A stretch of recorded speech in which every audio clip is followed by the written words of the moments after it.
अब हम अद्वैत तारक उपनिषद का विस्तार पूर्वक व्याख्यान करेंगे, जो इंद्रियों को जीतने वाले शम आदि 6 गुणों से पूर्ण तपस्वी के लिए है।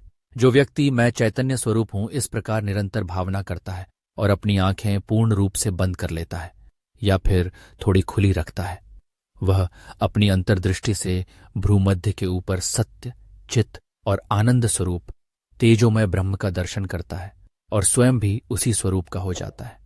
अद्वय और तारक शब्दों का अर्थ यह है कि यह उपदेश गर्भ, जन्म, जरा और मरण के भय से तारने वाला है, इसलिए इसे तारक कहा जाता है। जीव और ईश्वर दोनों माया के प्रभाव से युक्त हैं। ये जानकर सभी विशेषताओं को नेति नेति कहकर छोड़ देने के पश्चात जो अवशेष बचता है वही अद्वैत ब्रह्म है। इस सिद्धि के लिए लक्ष्य के 3 भेदों का अनुसंधान करना चाहिए। शरीर के मध्य में ब्रह्मनाड़ी स्थित है, जो सुषुम्ना कहलाती है। यह सूर्य के समान प्रकाशित तथा पूर्ण चंद्रमा के समान चमक वाली होती है। यह मूलाधार से प्रारंभ होकर ब्रह्मरंध्र तक जाती है। इसके मध्य में विद्युत के करोड़ों ज्वालाओं के समान चमक वाली अत्यंत सूक्ष्म नाड़ी स्थित है, जो मृणाल सूत्र, कमल के तने के रेशे के समान होती है और जिसे कुंडलिनी के नाम से जाना जाता है। इसे मन द्वारा देखने पर मनुष्य अपने समस्त पापों का नाश कर मुक्त हो जाता है। जब भ्रूमध्य के ऊपर विशेष ललाट मंडल में निरंतर तारक योग के प्रभाव से प्रकाशित तेज को देखा जाता है, तब सिद्धि प्राप्त होती है। जब कानों के छिद्र में तर्जनी अंगुली रखकर ध्यान किया जाता है तो वहां फूंकने की ध्वनि उत्पन्न होती है। यदि इस अवस्था में मन भ्रूमध्य में स्थिर हो जाए और वहां स्थित नील ज्योति स्थल को देखा जाए तो अंतर्दृष्टि से अद्वितीय आनंद की प्राप्ति होती है।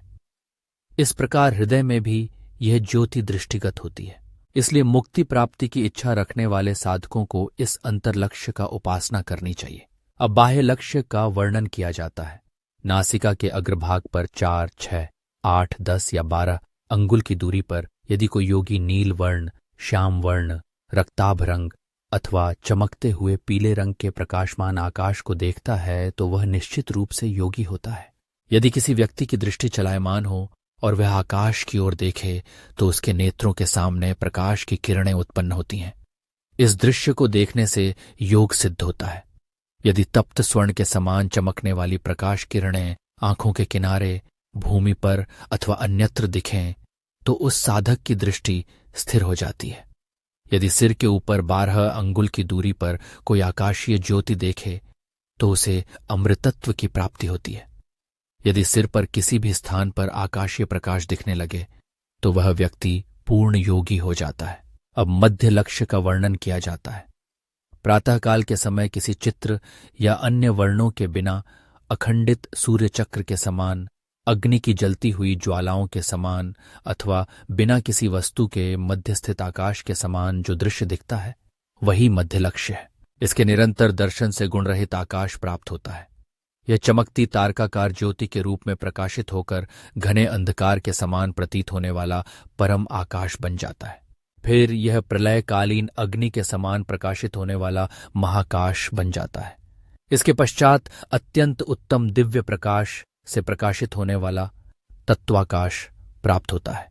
फिर यह करोड़ों सूर्य के प्रकाश के समान तेजस्वी सूर्याकाश में परिवर्तित हो जाता है। इस प्रकार बाह्य और आंतरिक दोनों प्रकार के आकाशों के 5 भेद तारक लक्ष्य कहलाते हैं। जो व्यक्ति इनका दर्शन करता है वह मुक्त होकर उसी के समान बन जाता है।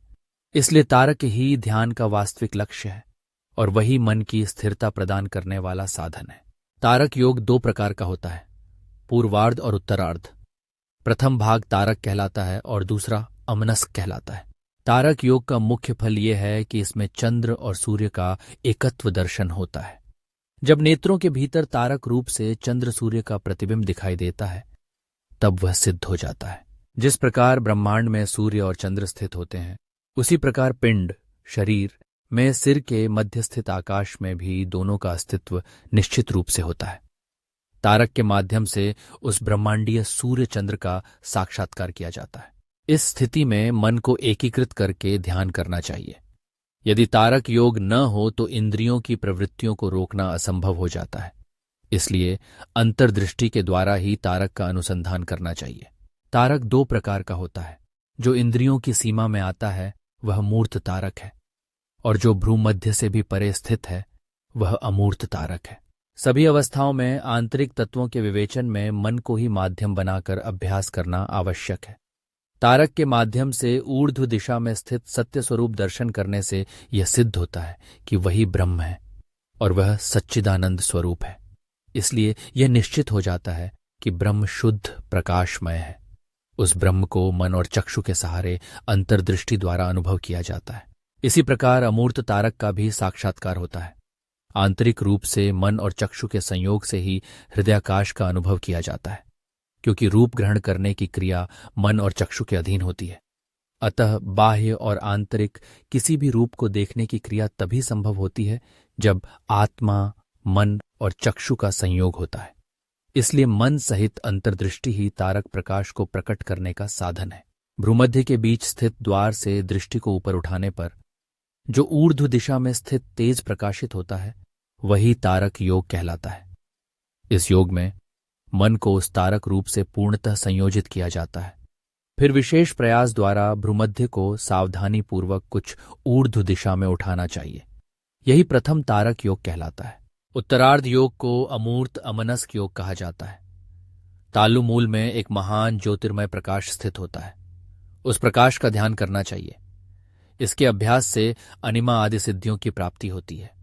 जब बाह्य और आंतरिक लक्ष्य में दृष्टि स्थित हो जाए और उसमें न तो निमेष हो और न ही उन्मेष, तब शांभवी मुद्रा सिद्ध होती है।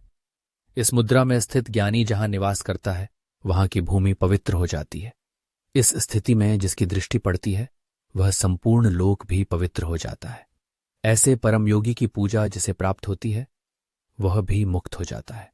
अंतर लक्ष्य का स्वरूप जलती हुई ज्योति के समान होता है।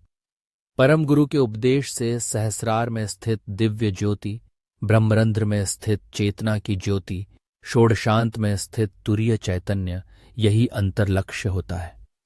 इसका साक्षात्कार सद्गुरु के मार्गदर्शन से ही संभव है। जो वेदों का ज्ञाता हो, विष्णु का भक्त हो, ईर्ष्या से रहित हो, योग का ज्ञाता हो, योग में स्थित हो, सदैव योग स्वरूप हो और शुद्ध हो, वही आचार्य कहलाता है। जो गुरु भक्ति से युक्त हो और पुरुषों का ज्ञान रखने वाला हो वह विशेष रूप से योग्य आचार्य माना जाता है। कु का अर्थ अंधकार, अज्ञान होता है। रू का अर्थ उसे नष्ट करने वाला होता है। अतः जो अज्ञान को समाप्त करता है वह गुरु कहलाता है। गुरु ही परम ब्रह्म है, गुरु ही परम गति है, गुरु ही परम विद्या है, गुरु ही परम आश्रय है, गुरु ही पराकाष्ठा, उच्चतम लक्ष्य है, गुरु ही परम धन है। जो ब्रह्म ज्ञान का उपदेश देता है वही सबसे महान गुरु है। जो इस उपनिषद का केवल एक बार भी उच्चारण करता है वह संसार के बंधन से मुक्त हो जाता है। इसका अध्ययन करने से समस्त जन्मों के संचित पाप तत्क्षण नष्ट हो जाते हैं। समस्त इच्छाएं पूर्ण हो जाती हैं। सभी पुरुषार्थों की सिद्धि प्राप्त होती है। जो इस ज्ञान को जानता है वही वास्तव में मुक्त हो जाता है।